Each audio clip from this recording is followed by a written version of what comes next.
Information afflue annonçant la pétition initiée contre le bureau de Modeste Bahati Lukwebo. Et à travers un communiqué rendu public ce jeudi 26 octobre 2023, Bahati Lukwebo a fait un démenti. Esther Leonardo pour le commentaire. Contrairement aux rumeurs qui circulent sur les réseaux sociaux depuis quelques heures d'une prétendue pétition visant la déchéance du bureau du Sénat, le professeur Modeste Bahati a dans un document publié ce jeudi 26 octobre 2023 dénoncé un complot visant à nuire l'union sacrée à la veille des élections générales. À en croire l'esprit de ces documents, le speaker de la Chambre haute du Parlement congolais a tenu à démentir la campagne de diabolisation dont est victime Bahati Lukwebo, selon laquelle ces derniers soutiendraient la candidature de Denis Mukwege à la présidentielle 2023. À en croire l'esprit de ces documents, le speaker de la Chambre haute du Parlement congolais a tenu à démentir la campagne de diabolisation dont est victime Bahati Lukwebo, selon laquelle ces derniers soutiendraient la candidature de Denis Mukwege à la présidentielle 2023. Les détracteurs du président du Sénat, l'honorable Modeste Bahati Lukwebo, et de l'Union sacrée de la nation font circuler sur les réseaux sociaux une fausse information faisant état d'une pétition imaginaire des sénateurs à l'endroit du bureau de cette chambre du Parlement. Ces allégations sont fausses et dénuées de tout fondement. Les climats est serein au Sénat et les sénateurs sont un bloc bien soudé derrière le chef de l'État, Félix-Antoine Tshisekedi. Comme si cela ne suffisait pas, ceux qui cherchent à nuire au regroupement AFDCA et à son autorité morale distillent des allégations mensongères autour d'un prétendu soutien que l'honorable Modeste Bahati aurait promis d'apporter au candidat Denis Mukwege pour l'élection présidentielle de décembre 2023. L'honorable Modeste Bahati n'a jamais rencontré le docteur Denis Mukwege, de près ni de loin. Signalons que Modeste Bahati et son regroupement politique AFDCA est la toute première plateforme à avoir désigné publiquement Félix-Antoine Tshisekedi comme son candidat à la présidentielle de décembre 2023. Et puis au Congo central, sur instruction du gouverneur de province Guy Bandou, un tronçon de 380 mètres de route tordue à Matadi a été ouvert à la circulation ce 25 octobre 2023 après les travaux de modernisation effectués par l'Office de voirie et drainage.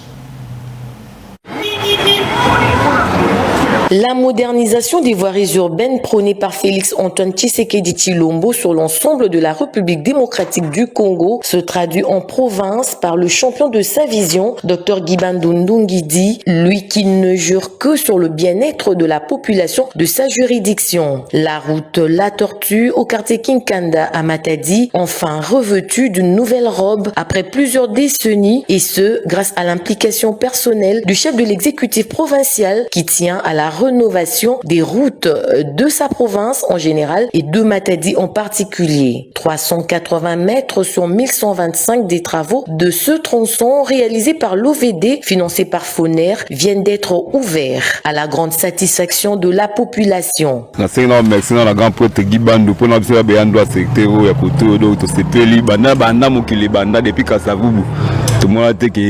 Avec sur la tortue, on système on va chez et continue ti kalankal to se paye na yepe pontelo et où mais la fort ta mama yaki na été oh nani na yaki oh ba comme batanga te mais Guimba doit être première fois utsomba mango tali bakala comme les kati awa donc sans exception donc il y a le bela tout donc coup de chapeau à grand prêtre oh ba ça les a motuya pepe si biso sengo mingi poto moni kenzele pes ki me pesa mene biso en tout cas tika mosana eke liboso nzamba pambola baza o ezangi to zana sengo makasi ya me sama déjà mais yangala muna futura ifunda matondo mawete na ntima. Félicitations pour Moussale Salami Kitoko. Nzela et Salami à l'aise. Et c'est une débouille. Moussale Salama Rapombo Kato Tonga Mapoto Abanamboka. C'est pas Moussala Prince Kitoko. Mboka Nesing de Batongang. La modernisation de cette avenue a pour but de fluidifier la circulation des véhicules dans la ville de Matadi pour résoudre les problèmes récurrents des embouteillages aux heures de pointe. Au Sénégal, l'opposant Ousmane Sonko se trouve en service de réanimation d'après son avocat qui a déclaré hier qu'Ousmane Sonko est dans un état faible et interné dans un hôpital à Dakar. Voyez cet élément de nos confrères d'Africa News. à l'issue d'une processus. Alors qu'il a repris sa grève de la faim il y a 8 jours, Ousmane Sonko va mal. L'opposant sénégalais est dans un état très faible, dans un service de réanimation d'un hôpital de Dakar, la capitale sénégalaise, a affirmé mercredi son avocat. Il est tombé dans le coma le 23 octobre et a repris connaissance le même jour. Maître Siré Clédorli, qui dit avoir pu discuter avec son client mardi, a lancé un appel au président sénégalais qui, selon l'avocat, a les moyens pour mettre fin à la situation actuelle d'Ousmane Sonko. L'opposant âgé de 49 ans accuse le président Macky Sall de vouloir l'écarter du scrutin par des procédures judiciaires. Ousmane Sonko a été déclaré coupable le 1er juin de débauche des mineurs et condamné à 2 ans de prison ferme.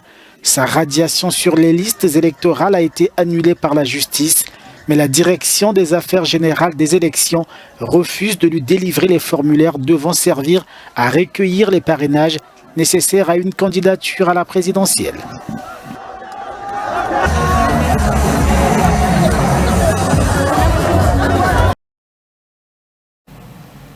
Fin de ce journal de 15h, tout de suite sur vos écrans, un peu de détente, suivi de la série Amour éternel. La vie est courte, profitons-en au mieux pendant que nous demeurons à la lumière du soleil. À très vite.